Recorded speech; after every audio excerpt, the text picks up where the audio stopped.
Los 11 pasos de la magia ingresaron como respuesta a una pregunta. La pregunta acerca de qué es lo que hizo que los grandes de la humanidad sean grandes.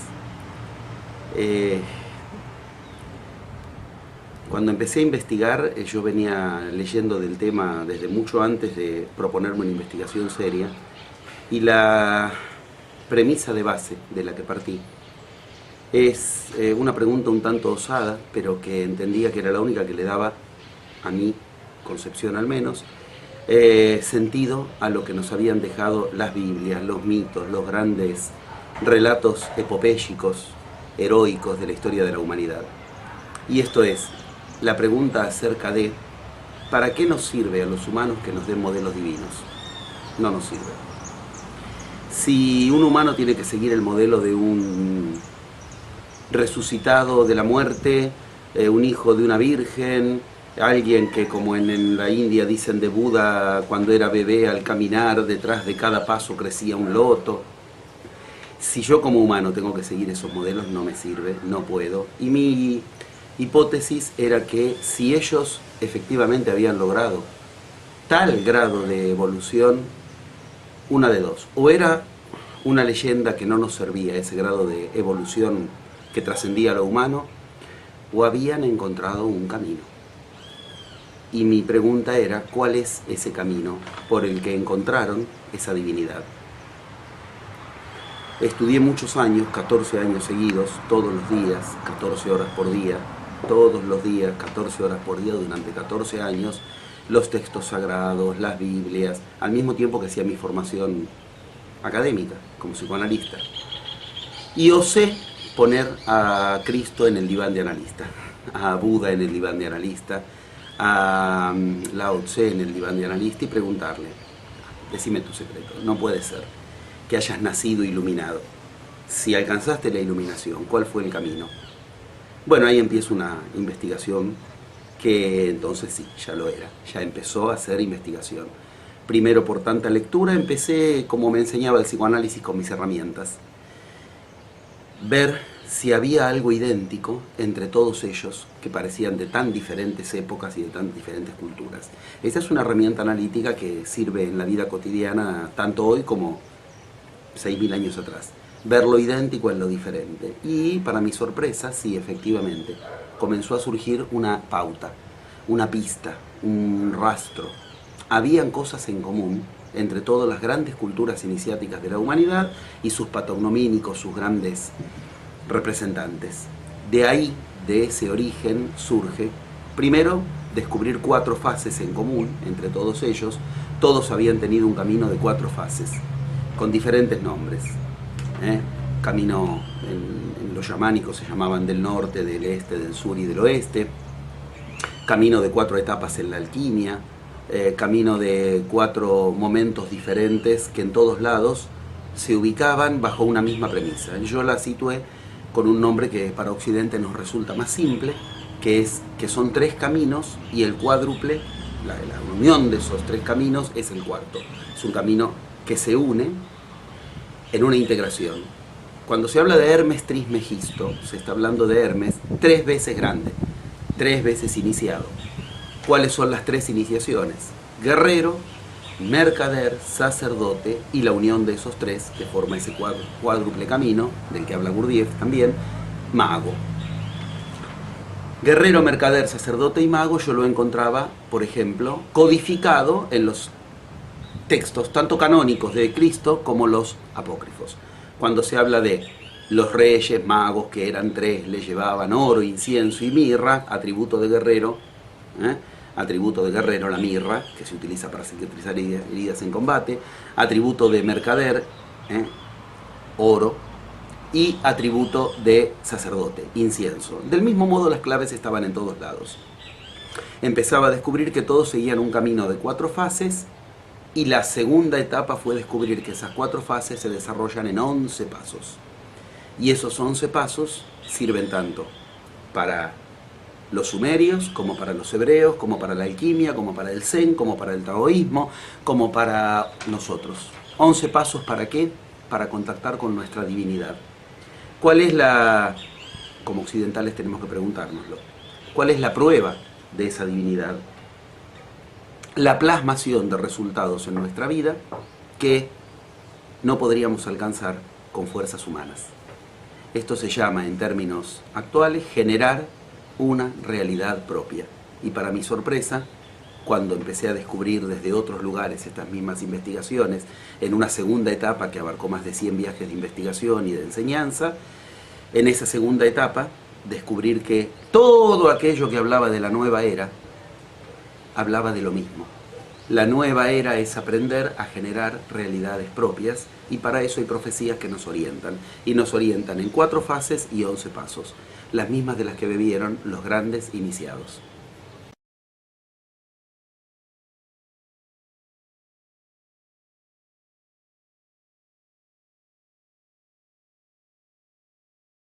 Los 11 pasos de la magia son 11 pasos codificados de diferentes maneras en todas las culturas que se dedicaron a lo que hoy llamamos iniciación.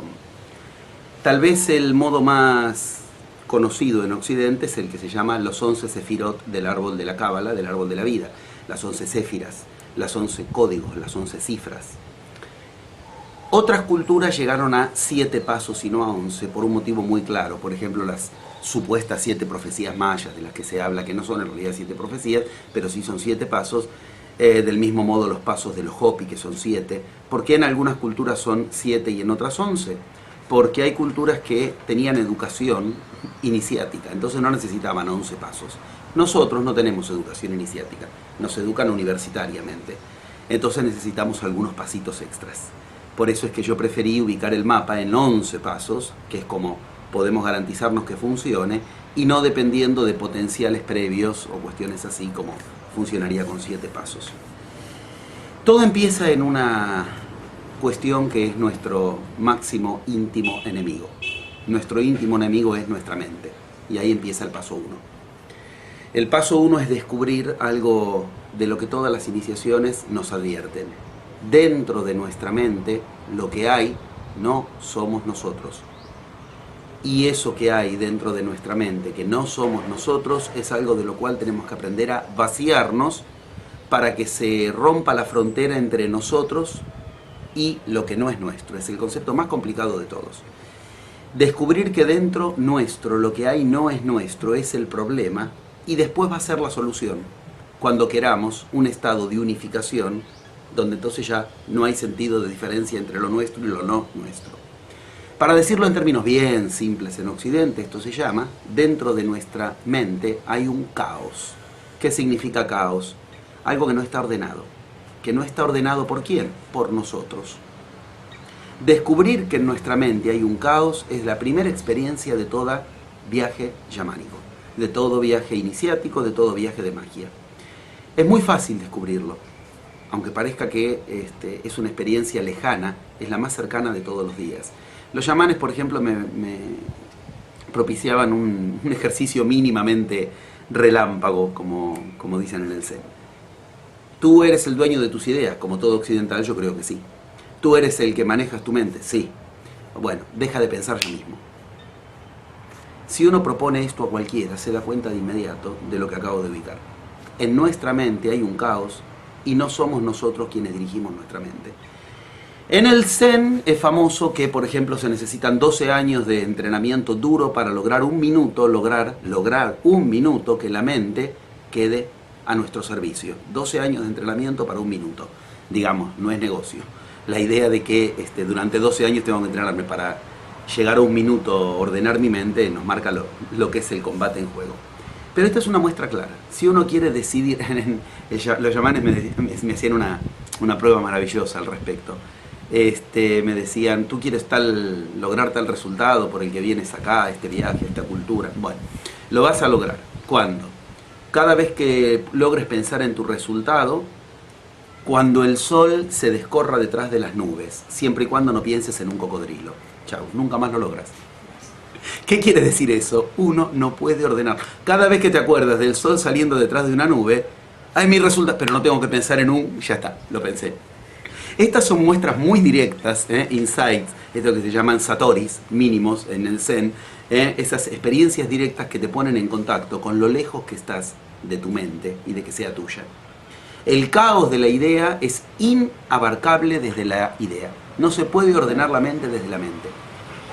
Ahí estamos en el paso 1. Yo digo, quiero lograr algo en mi vida, y eso que quiero lograr tiene una dosis de mente caótica. ¿Por qué? Porque cuando al rato digo, quiero lograrlo, aunque yo no lo detecte, cambié lo que dije. Ahí empieza el paso 2. ¿Con qué ordeno el caos de la mente? Ordenar. Ordenar. ¿Qué significa ordenar? Lo que hago cuando llamo a un mozo en un restaurante, le digo lo que quiero. Si yo no pongo palabras, no puedo ordenar el caos de la mente. En todas las Biblias encontré eso. ¿Qué encontré? Este ridículo de que Dios habla. Una pregunta, si había en el inicio era el caos y no había más que Dios y lo único que había era tinieblas, ¿por qué Dios dice? Todas las Biblias, todas, indígenas, hebreas, egipcias, todas cuentan que Dios dice para lograr lo que quiere. Ese es el paso 2 de los 11 pasos. ¿Por qué Dios dice? Porque al decir me enteraré de algo gigante. No es fácil decir 2 veces lo mismo que quiero lograr. La gente cambia imperceptiblemente las frases. Y al cambiar las frases, el universo cambia el sentido inmediatamente. Esto se llama en cuántica, que es una de las cuestiones que tuve que estudiar poderosamente durante esos 14 años de estudio continuo, de preparación. En cuántica esto se llama efecto observador. ¿Y qué es un efecto observador? Si yo observo un fenómeno, lo genero. ¿Pero qué fenómeno genero? El que yo observo, no el que creo que observo. ¿Cómo sé el que observo? Lo tengo que decir. No es lo mismo si yo digo mañana quiero conseguir trabajo que si yo digo mañana quiero buscar trabajo. El universo va a traer aparejado un resultado diferente. Si yo digo que mañana quiero buscar trabajo, no lo voy a encontrar. Porque le ordené al universo buscarlo. Si yo digo que quiero encontrar trabajo, se me van a generar una serie de entramados para que el trabajo lo encuentre. Todo esto juega en un paso 2 que empieza en un verdadero viaje interior. ¿Por qué? Porque más tarde o más temprano uno se lo pregunta. Más tarde o más temprano uno se hace la pregunta que es la primera pregunta que Buda le hacía a sus discípulos. ¿Quién mueve tu lengua cuando tú hablas? Paso 2. Lograr decir lo que quiero me va a llevar a un viaje interior donde voy a descubrir ese caos de las ideas cada vez que quiero anclar en una frase. Y me voy a preguntar, ¿y por qué? ¿De dónde me viene esto de que yo quiera encontrar trabajo, de que yo quiera buscar trabajo y de que para mí sean cosas que no detecto como caóticas? Cuando logro decir el paso que quiero, empiezo. Cuando logro decir el resultado que quiero alcanzar en ese paso 2, empiezo el paso 3. ¿Qué es el paso 3? No puede ser que porque yo diga bien lo que quiero lograr, lo voy a lograr. ¿Qué significa esto? División de fuerzas entre lo que digo y lo que siento. El paso 2 me permitió poner en orden lo que pienso gracias a lo que digo. Pero ahora se va a manifestar el caos original por otra vía. ¿Cuál? No voy a sentir lo que yo quiera sentir. Voy a sentir que no puede ser, que en realidad por decir bien una frase lo voy a lograr. Mis sentimientos son el generador de caos. Ahora, paso 3. Se llama el peligro de la forma. ¿Por qué? Porque lo primero que como occidental me voy a preguntar es ¿y de qué forma lo logro? ¿Cómo lo logro? Bien. Los mapas de magia me enseñan que el tercer paso es la pregunta por el cómo. Nunca primero me tengo que preguntar cómo. Un occidental primero se pregunta ¿y cómo lo voy a lograr? No, primero es ¿qué quiero lograr? Y el cómo se lo dejo al universo. ¿Dónde entra el paso del cómo, de la forma? ¿Cómo me siento yo? En el tercer paso tengo que lograr sentirme como yo quiero sentirme respecto de ese resultado. ¿Qué? ¿Es posible que uno se sienta como quiera sentirse? Ahí empieza un cambio de paradigma. ¿Por qué? Porque uno descubre que puede decidir cómo sentirse. En nuestro paradigma imperante creemos que los sentimientos no se pueden manejar. Y nos creemos además meritorios de ser esclavos de nuestros sentimientos. Paso 3. Ni puedo ignorar cómo me siento, porque si no me siento como yo quiero, mi universo no se mueve hacia donde yo quiero que se mueva. Esto se llama conmoverse. Mi universo se mueve con mi conmoción, si no, no se mueve. La raíz etimológica es la misma. Motriz y emotriz, emotivo, es la misma raíz. Cuando yo logré ordenar mis sentimientos, mi palabra y mi pensamiento, estoy en lo que se llama el manuscrito del Mar Muerto. Cristo en los 4 manuscritos del Mar Muerto se la pasa diciendo la misma frase. Esta es la misma clave que está en juego en los yamanes cuando enseñan ciertas claves, que son las mismas que Leonardo da Vinci cuando usa este gesto como gesto de iniciación. En este gesto está ubicando que hay 3 pasos hacia adentro antes de emprender viaje hacia afuera. Primer paso entonces, orden donde había caos en la idea. Segundo paso hacia adentro, palabra para ordenar ese caos. Tercer paso, sentimiento. Recién ahora miro hacia afuera. En Occidente empezamos desde afuera. Cuarto paso, el universo me dará una señal. Tengo que aprender a decodificar el universo en señales. Las señales me dicen si efectivamente yo ordené mi mundo interior o me estoy engañando. Si la señal es positiva o no, tengo que entonces ver otra vez mis primeros pasos o no. Entro al quinto paso, que es el último en el cual puedo manejar yo las cosas. Se llama el gran examen. Es un gran momento de peligro porque si me engañé y en mi interior no ordené mi universo, afuera ya no lo voy a poder frenar. Porque el paso 6 es los secretos que nos enseñaron los chamanes en las montañas de Cusco, que es manejo de energía. Ya no puedo frenar lo que ocurre. La energía empezará a amplificar lo que yo haya metido con mi palabra, con mi idea y con mi sentimiento. Empiezo a aprender a manejar la energía. En Occidente ni sabemos que la energía hay que manejarla.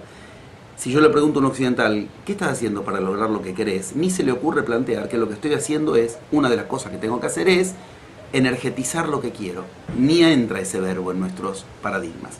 Cuando le di energía a lo que quiero, entro en el paso 7. ¿Qué ocurre? La magia. Se empiezan a generar fenómenos que me parecen de magia pura. Esos fenómenos son, primero y principal, por vía de entramados que presentan lo que yo quiero. Se llama casualidades. Se generan casualidades causadas por mí. Y uno dice, si las causé yo, no son casualidades, son causalidades. Error. Yo causé que se genere la casualidad para lo que yo quiero. Lo que nunca puedo es yo causar cómo va a generarse esa casualidad. Esto es muy importante.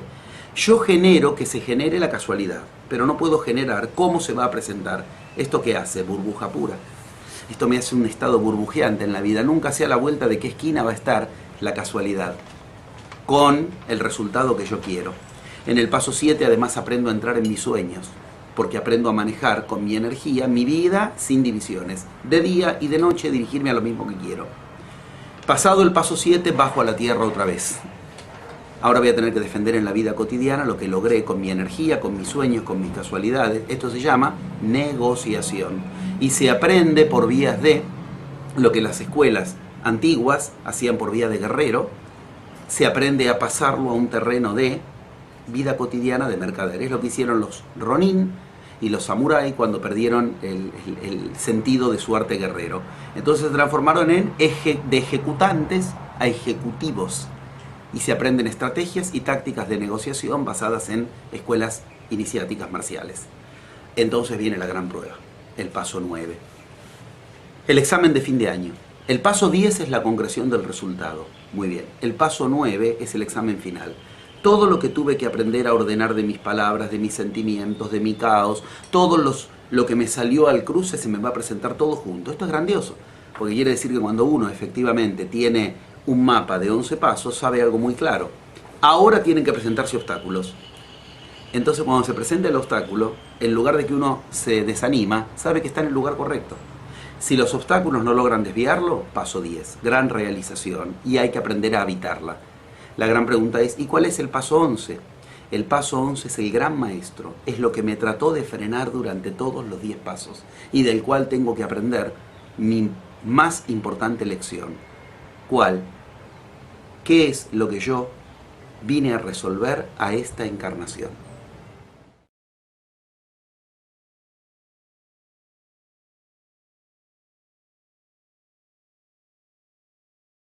El 21 de diciembre de 2012 es un cierre y una apertura. Hay una puerta que se abre y no es una puerta astrológica simplemente, sino que es astronómica, es un hecho, un fenómeno real astronómico. El cambio de era no es confundible con la New Age. La New Age es una moda, tiene 20 años. La nueva era son 12.000 años de profecías. Hay alguna diferencia. ¿Qué produce el cambio del 21 de diciembre al 22 de diciembre? Es lo mismo que decir el cambio en calendario gregoriano de un 31 de diciembre a un 1 de enero. Termina una era de 25.920 años, y en esos 25.920 años, ¿qué sucede? Nuestro Sol, alrededor del cual gira nuestro planeta y nuestro sistema solar, también gira alrededor de otro Sol. Esto es lo que nos enseñan desde 12.000 años atrás, por ejemplo, culturas como las sumerias, inclusive, según los mayas, que empiezan según ellos en el 3113 a.C., ya estaba codificado esto. O sea, hechos astronómicos de los que nosotros, nuestra NASA querida, se enteró hace menos de un siglo, ya estaban codificados. Nuestro Sol y nuestro sistema solar giran alrededor de otro Sol. E igual que ocurre con la Tierra cuando gira alrededor de nuestro Sol, hay un momento en el cual cada uno de nosotros tenemos directa llegada de la luz solar y hay un momento en el que estamos en sombras. Ok. Lo mismo pasa con todo nuestro sistema solar. Para decirlo bien fácil, después de 25.920 años de girar alrededor de ese Sol que es el centro de la galaxia, las Pléyades para nuestro sistema, con nuestra estrella central de las Pléyades, Alcione, Hunabku para los mayas, Horus para los egipcios, por primera vez vuelve al amanecer galáctico del que hablan los mayas. ¿Qué es el amanecer galáctico? Dejamos de estar en el cono de sombra en el que estamos desde hace la mitad de ese tiempo, 12.800 años, y empieza otra vez como si fuera el primer momento del amanecer de un día galáctico. ¿Qué produce esto? Una diferencia enorme que el ser humano ya está experimentando, aunque no lo sepa. Esta experiencia es uno de los elementos más difíciles de decodificar de las profecías, de las enseñanzas originales, y está en todo el planeta con signos que nos advierten a nosotros, o sea, a los que decidimos encarnarnos en este cambio de era. Son profecías pensadas para este cambio de era, con claves que son para ser leídas ahora, o sea, son mapas y son manuales que nos dejaron para avisarnos en qué consiste este cambio de era. ¿Por qué? Porque no es fácil lograrlo. Para entender por qué hay tantas advertencias, tanto mapa, tanto manual, que nos dice, cuidado, no es fácil lo que van a tener que atravesar y es mucho más probable que no lo logren a que sí lo logren, hay que entender en qué consiste ese amanecer galáctico. Del Sol va a venir un elemento que siempre está presente, pero que por estar por primera vez en tanto tiempo directamente de cara al centro del Sol, no hablamos de nuestro Sol. Nuestro Sol para los mayas es Kinich Ahau. Estamos hablando del centro de la galaxia que se llama Hunabku. Los mayas dicen claramente, Hunabku le va a despertar a Kinich Ahau, que le va a revelar cosas que hasta ahora no le había revelado. Y Kinich Ahau a nosotros nos va a dar su poder. En términos astronómicos esto es, nuestro Sol se va a activar, porque se va a recargar con el centro de la galaxia. ¿Y eso qué produce? Produce que nos invada un elemento central, clave del universo. Ese elemento se llama, en nuestra concepción científica, plasma. Y el plasma es lo que en las diferentes culturas iniciáticas se trataba de nombrar como prana, ki, kausai, esos elementos que muy pocos maestros podían contactar y quienes los contactaban generaban realidad propia, generaban lo que querían generar. Pues bien, en la nueva era, desde el 22 de diciembre del 2012, a las 11:11 de la mañana de cada pueblo, empieza a llegar más plasma. Quiere decir, no vamos a poder esquivar lo que antes había que ir a buscar allá arriba en las montañas, en ceremonias esotéricas, y acá empieza el gran tema. ¿El plasma qué es? El elemento plasma es el elemento cero del universo. Mal llamado el cuarto estado de la materia, no es cuarto, es cero. Es antes de los otros tres estados. Sólido, líquido y gaseoso. Y antes, plasma. Quiere decir que el plasma es el elemento generador de lo sólido, de lo líquido y lo gaseoso. Quiere decir que el plasma es el elemento generador de la realidad. El humano va a estar impregnándose de plasma en cada minuto, cada vez más, cada vez más, cada vez más. Eso significa va a tener un poder creador superior en cada minuto. Y tener un poder creador superior en cada minuto tiene un serio problema, que es todo depende de lo que aprendamos a crear. Acá empiezan las profecías a advertirnos. Estamos bajo 4 paradigmas que nos enseñan a crear para destruir. No sabemos crear sin destruir. Queremos crear en nombre de la ciencia y destruimos bosques enteros, mandamos chatarra espacial, contaminamos todo. El humano tiene que aprender un paradigma en el cual aprenda a crear con el plasma. Ese paradigma se llama la magia. Eso es el cambio de era. ¿Cómo cambia la era? Acá empieza la gran diferencia. Este cambio de era ocurre por un hecho astronómico en el que cada uno va a tener más plasma. Pues bien, ¿cómo vamos a, si tenemos que visualizar la nueva era 10 años después? Es la que cada uno haya logrado realizar. No nos van a venir a tocar el hombro, cambió la era, humanos, ahora entramos en una nueva era. Es exactamente al revés. El humano va a tener que lograr por primera vez en su historia cambiar de era. O sea, el cambio de era es individual. Y hay que lograr, con un cambio de era individual, bajo ecuaciones muy concretas que podemos hablar y que podemos especificar perfectamente, porque hasta matemáticamente está estudiado, cuándo se logra el cambio de era basado en cambios de era individuales. Yo tengo que lograr cambiar mi era. ¿Y qué es cambiar mi era? Lograr generar mi propia realidad. Para eso el universo me va a invadir de plasma. Las plantas se van a llenar de plasma y yo me voy a comer las plantas que van a tener más plasma. Mi energía va a tener más plasma, los animales van a tener más plasma. Seremos cada vez más cercanos a dioses generadores de realidad. Ahí viene el gran problema. ¿Bajo qué paradigmas aprendemos a generar realidad? Paradigmas como los actuales, que nos enseñan a destruir en nombre de la construcción, tendremos entonces más destrucción. Aprender a generar realidad individual sin depender de lo externo, y eso es magia, eso es la nueva era.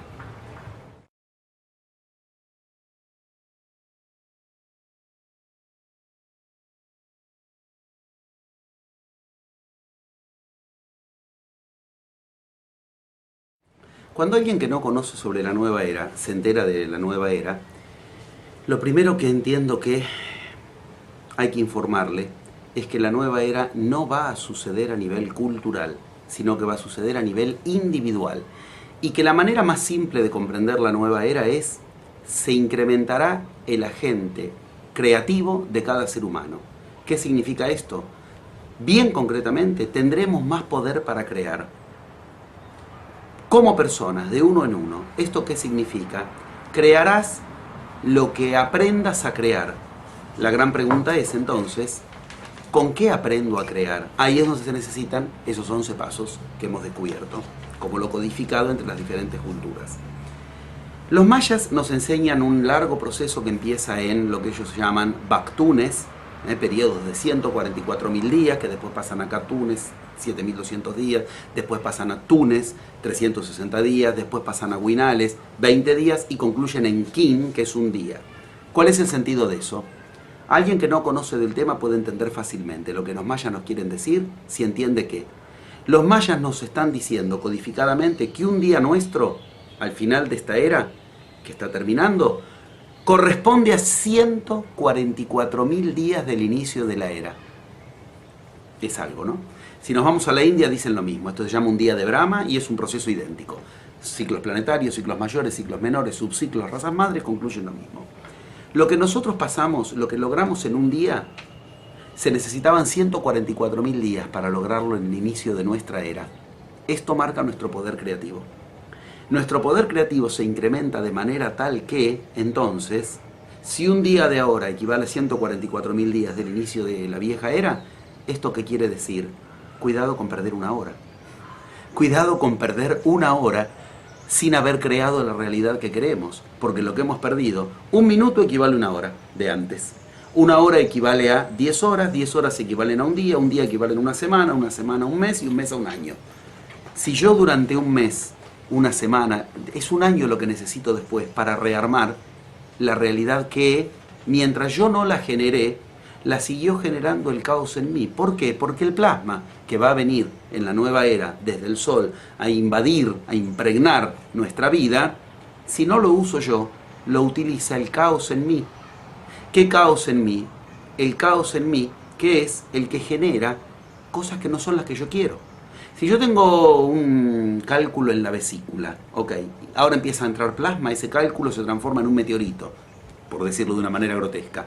Se transforma en algo gigante. Si yo tengo un mínimo problema de falta de dinero y entra plasma, el mínimo problema, si no lo resuelvo, se transforma en una bancarrota. El 3 de noviembre pasado, el 3 de noviembre del 2011, hubo una tormenta galáctica en el Sol, una tormenta magnética, que fue una pequeña muestra de lo que va a suceder con el cambio de era. A quien no entiende del cambio de era se le puede decir, miren lo que pasó después del 3 de noviembre. Todo lo que venía, que no se definía, que no ocurría en el planeta, ocurrió todo en una semana. Cayó Berlusconi. En Egipto, Mubarak.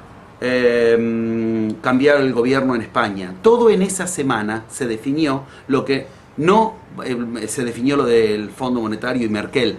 Estoy recordando un montón de efectos que en una semana, una mínima invasión de plasma, que es lo que va a suceder después del 22 de diciembre, de una manera no mínima, definió todo. ¿Qué es el cambio de era para quien no conoce de qué se trata las profecías de la nueva era? La certeza de que el humano empezará a recordar aquello que todas las Biblias nos dicen, que es para lo que nacimos, para recordar que somos dioses y lo hemos olvidado. ¿Qué es un dios? El que genera realidad. Aprender a generar realidad sabiendo que un minuto equivale a una hora y que un día equivale a 144.000 días de antes, eso es la nueva era.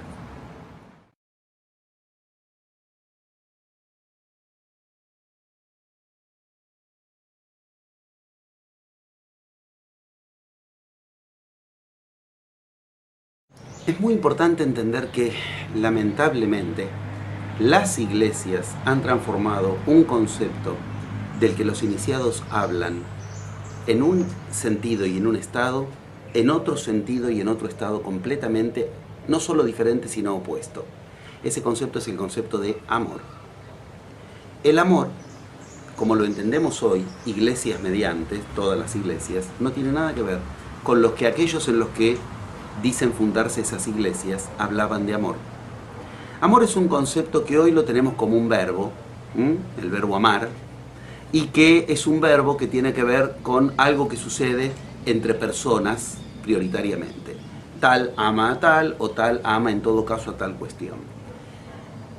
En la iniciación se aprende que el mismo origen etimológico de la palabra amor es el que nos puede permitir cambiar el concepto de amor, de algo que las iglesias inventaron para mantenernos dentro de sus poderes, a algo que nos da poder propio. El amor no es algo que se siente por los demás. La palabra amor no significa eso.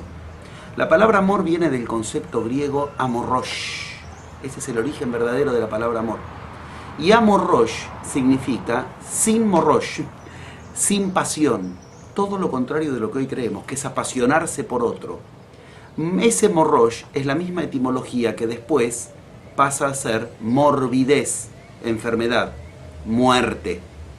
Amor significa sin muerte, sin morbidez, sin apasionarse, todo lo contrario de lo que hoy creemos. ¿Por qué? Porque para los griegos las pasiones eran tres: odio, ignorancia y dependencia. Amorrosh, amor significa no dar lugar a la dependencia, no dar lugar a la ignorancia y no dar lugar al odio. No dar lugar a esas tres cuestiones para entonces, efectivamente, generarnos el amorrosh, el no ser esclavos de pasiones. Se necesita, y esto se aprende en el paso 3 de los 11 pasos de la magia.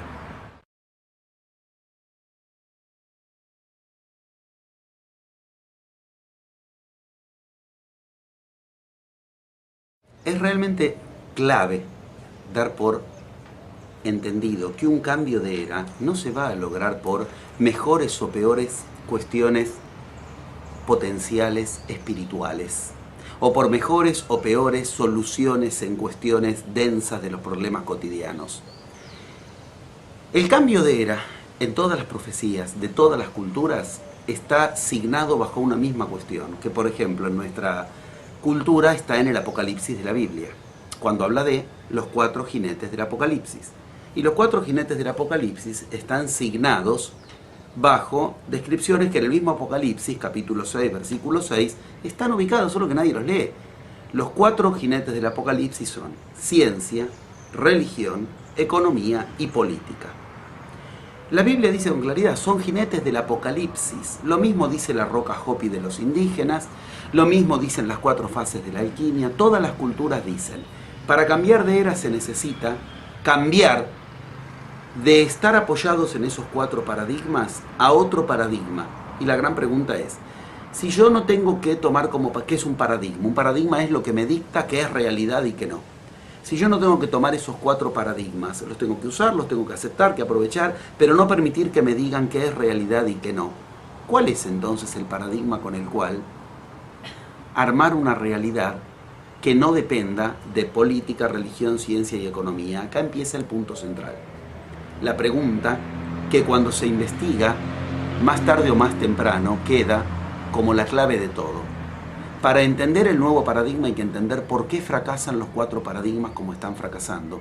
Cuando más se acerca el cambio de era, la economía es un desastre, las políticas con movimientos indignados en todo el mundo, la ciencia demostrando sus pies de barro con investigaciones absolutamente corruptas, la religión ni hablemos cómo están las iglesias. ¿Qué tienen en común los 4 paradigmas imperantes? ¿Por qué tienen que fracasar?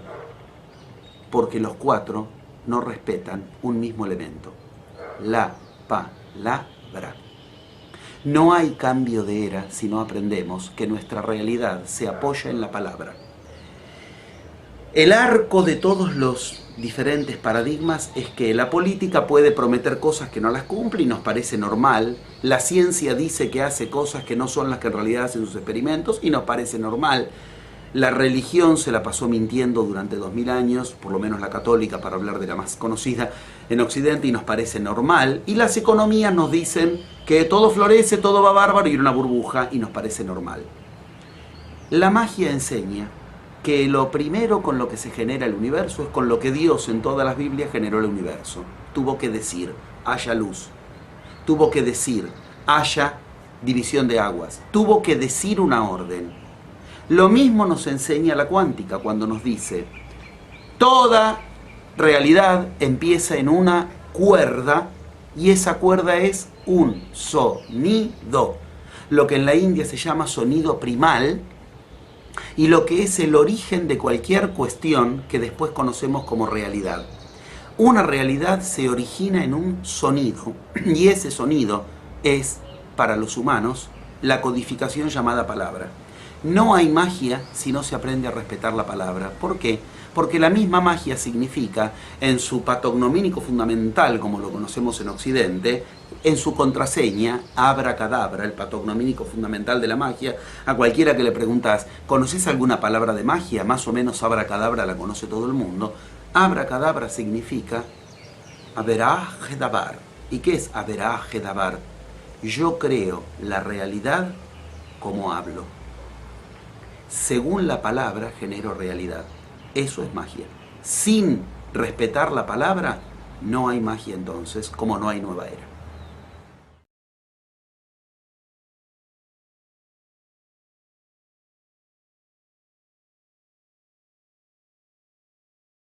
Una de las cuestiones que a mí más me revolucionó mi investigación cuando empecé en la etapa de viajes, ir a las culturas originarias, a buscar a los maestros de la sabiduría, a veces yo ni sabía si existían, hasta que desemboqué en los últimos sacerdotes puros de la raza inca, que estuvieron 500 años sin que el hombre blanco los pueda encontrar, conquistar, nada. Durante 500 años ellos dijeron, no nos van a encontrar, y no los encontraron, hasta que sus profecías les dijeron, es momento de darse a conocer.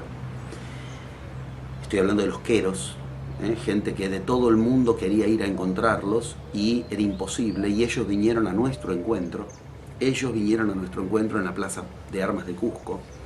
Una de las cosas centrales que aprendí con ellos, como exponente más elevado, es que no importa cuánto alguien sabe de magia, de espiritualismo, importa una cosa sola: mírales la realidad. Me decían, saber sabe todo el mundo, saber es fácil, lo difícil es generar realidad propia. Yo debo decirlo de manera completamente abierta porque es una de las cuestiones en las que para mí más se basa la confiabilidad en una enseñanza. Yo muestro todo lo que en mi vida hago en todos los órdenes. A mis hijos los educo de acuerdo al paradigma de la iniciación y obtienen lo que ningún otro obtiene. Nuestra salud, nuestra economía, nuestra enseñanza. ¿Y qué pasa cuando queremos llevar a cabo eso? Que es la magia en nuestra vida cotidiana. Exactamente lo que la magia promete. Que no ingresa lo que no es compatible con cada uno. ¿Qué no es compatible con cada uno? Por ejemplo, un virus que genera una enfermedad no es compatible. Quien está en magia no se enferma. No se enferma y la muestra es, voy por el mundo enseñando y me encuentro gente que de la escuela, de la enseñanza, están en Europa, después voy a México a enseñar, me los encuentro en México, gente de distintas edades, de distintas clases sociales. ¿Qué significa esto? Generan realidad propia, no se enferman, en un momento de crisis mundial como el que estamos viviendo, cuentan con tiempo y con dinero para andar por el mundo. ¿Cómo se forma la realidad cotidiana desde la magia? Precisamente impidiendo que ingrese lo incompatible, porque te diriges con 11 pasos a lo compatible, sin, y acá está la clave, sin dividir la realidad por áreas. No te puede ir bien en un área y mal en otra área, porque los mismos 11 pasos, las mismas 11 leyes generan toda la realidad. A nosotros nos han enseñado como occidentales que bueno, me va bien en el juego, mal en el amor, bien en el dinero, mal en los afectos. Eso es un autoengaño en el que en un área me está yendo bien, en otra me está yendo mal. Eso hace que explote y después me vaya mal en la otra área. ¿Por qué? Porque las mismas cuestiones con las que se genera un área, se generan las demás. A nosotros nos enseñan a dividir el universo por materias, biología, geografía, historia y matemática, y no tiene nada que ver una con otra, como si el universo estuviera dividido por cátedras. Las mismas 11 leyes generan toda realidad. Cuando uno sigue esos 11 pasos, la salud es la que uno quiere, la economía es la que uno quiere, la evolución espiritual, la pareja, esa generación de realidad es la mejor muestra de que ahí hay magia, de que ahí hay iniciación, de que ahí hay nueva era.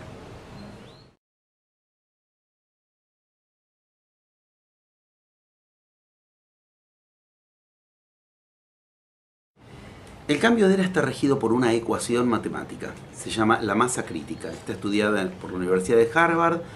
Hagelin fue el estadista y físico, si no recuerdo mal, es su título, que lo estudió. El tema de la masa crítica es central para esto. ¿Por qué? Porque el cambio de era es individual, pero para que tengamos pronósticos de que la humanidad pueda cambiar de era en las mejores condiciones posibles y sin tanta necesidad de desastres que nos llamen la atención sobre los 4 paradigmas imperantes como lugar de problema, tal cual nos advierten todas las iniciaciones, es lo siguiente. Necesitamos concretamente que la raíz cuadrada del 1% del total cambie de era para que el total cambie de era. ¿Esto qué significa? Supongamos que estamos en un estadio de fútbol y de pronto se resquebrajan las paredes y hay multitudes en las tribunas. Bueno, ¿de qué depende que la totalidad salga ordenada o en caos? De lo que hace la raíz cuadrada del 1%. Cuando se llegó a ese número, raíz cuadrada del 1%, si ese número entró en caos, todos los demás entran en caos. Si ese número se mantiene en orden, todos los demás salen en orden. Esto pasa con la humanidad. Se necesita que una porción de la humanidad, raíz cuadrada del 1% de la humanidad, le muestre a la humanidad vivir desde un paradigma diferente que no es desde los 4 paradigmas imperantes. Esto se llama raíz cuadrada del 1% de la humanidad, mostrándole a la humanidad que se puede generar realidad propia. ¿Cuánto es la humanidad? 7.000 millones de personas. 7 por 10 a la novena. 7 con 9 ceros más. El 1% de esos, 70 millones. Raíz cuadrada de 70 millones, 8.600 personas, en números redondos. Se necesitan 8.600 personas que le demuestren, y acá me comprometo, que les demostremos a la humanidad que se puede tener una economía propia, una salud propia, un estado evolutivo espiritual propio, sin depender de política, religión, economía y ciencia, para que entonces la humanidad vea ese faro y sepa a dónde dirigirse. La buena noticia es que depende de ese número nada más. La mala noticia es que estamos lejísimos. No hay 9.000 personas que le estén mostrando a la humanidad que se puede generar realidad propia.